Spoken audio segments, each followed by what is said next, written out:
Supplements घ्यायचे का नाही घ्यायचे, त्याचे धोके काय असतात. खूप सारे व्हिडिओ सोशल मीडियावरती आणि न्यूज चॅनलमध्ये आणि पेपरमध्ये सुद्धा याचे आर्टिकल तुम्ही वाचले असाल. आता त्याच्यात एक मोठी भर पडली आहे आणि वाद निर्माण झाला आहे. तो म्हणजे ICMR अर्थात इंडियन काउन्सिल ऑफ मेडिकल रिसर्चने असं एक नवीन आवाहन केलं आहे भारतीयांना की शक्यतो प्रोटीन सप्लिमेंट्स घेणं टाळावं. का त्यांनी असं म्हटलं आहे? आणि ICMR सारखी मोठी संस्था जेव्हा म्हणते त्याच्यामागे खूप मोठा रिसर्च असतो.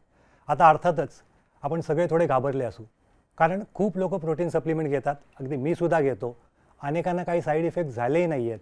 मग ICMR असं का म्हणते की वापर टाळावा, कमी घ्या असं ते नाही म्हणत आहे, वापर टाळावा असं म्हणत आहेत. त्यांनी काही अभ्यास केला आहे, खूप वर्षांचा त्यांचा अभ्यास असं म्हणतो. ते प्रमुख मुद्दे मी आज तुम्हाला सांगणार आहे. त्याच्यामुळे थोडंसं आपण अभ्यास करू आणि सप्लिमेंट आपल्याला हवं आहे का किंवा ते कशा पद्धतीने घ्यायचं याच्यावर थोडासा पुन्हा विचार करू.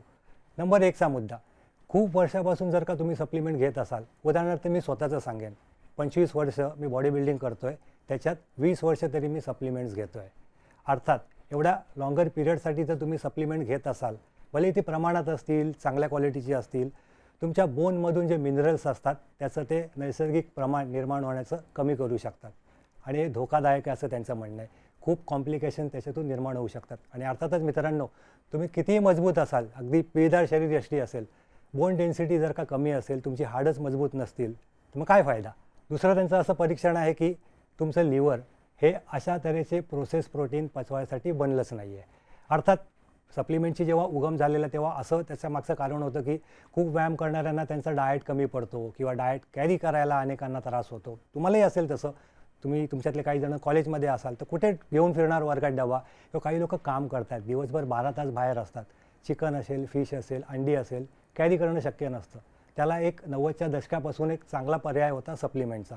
मात्र आता सायन्स असं सांगते की आपलं जे लिव्हर आहे ते असं प्रोसेस प्रोटीन फार काळ आणि दीर्घकाळ पचवू शकत नाही. त्याला त्रास होतो डायजेस्ट करायला आणि त्याच्यातून कॉम्प्लिकेशन होऊ शकतात. त्यामुळे वापर करत असाल तर तो मॉनिटर करा तज्ज्ञांकडून, किंवा गरज नसेल तर टाळा. किडनीचे तर खूप आजार आपल्यापैकी अनेकांना असतात, अगदी 30-20तल्या मुलांनासुद्धा असतात. आता त्याच्यात भर पडली आहे की सप्लिमेंट्स घ्यायचं का नाही, हा विषय आता किडनीशी जोडला जातो आहे. कारण जे हाय प्रोसेस प्रोटीन असतात ते डायजेस्ट तर होऊ शकतात कदाचित, मात्र किडनीच्या वाटे म्हणजे लघवीच्या वाटे त्याच्यातून ते पाण्यातून बाहेर टाकले जातात. किडनीला डबल फिल्ट्रेशन अशी प्रोसेस म्हणतात. खूप ताण येतो आणि पुढे जाऊन अशा खूप केसेस ICMRच्या बघण्यात आल्या आहेत की त्याच्याने सप्लिमेंट्सने किडनीवरती खूप वाईट परिणाम झाला. तर ह्या सगळ्या गोष्टी आहेत, जी 3 मुख्य कारणं मी तुम्हाला सांगितली, जी ICMRने म्हटली आहे. आता मुद्दा एकच आहे की अनेक जणं सप्लिमेंट्स घेतात, मीही घेतो, मग आपण थांबायचं का, घाबरून जायचं का. तर आपण एक काम नक्की करू शकतो, खरंच माझा डाएट पुरेसा आहे का, जर नसेल तर तो नैसर्गिकरित्या कसा वाढू शकतो ते बघू खाण्यामधून. गरज लागली तरच सप्लिमेंट घेऊ, चांगल्या क्वालिटीचं घेऊ. आणि आपण किती अनुभवी असो, डॉक्टर्सवरती थोडंसं आपण विश्वास ठेवूया. काही तज्ज्ञांना, काही मेडिकल प्रोफेशनल्सना विचारूया की एवढे वर्ष आम्ही सप्लिमेंट घेतो आहे, अजून तरी काही त्रास जाणवला नाही, should I continue, me continue करू शकतो का. मार्गही निघेल, त्यामुळे घाबरून जायचंही कारण नाही. मात्र ICMR सारख्या मोठ्या संस्थेने हा जो काही इशारा दिला आहे तोही थोडा गांभीर्याने घेण्याची गरज आहे. अशा छोट्या मोठ्या गोष्टी आहेत ज्या आपण फॉलो केल्या तर आपला फिटनेस गोलसुद्धा पूर्ण होईल आणि कसला त्रास न होता आपण मस्तपैकी एक चांगलं फिजिक बनवू शकू. पाहत राहा फिटनेस फंडा.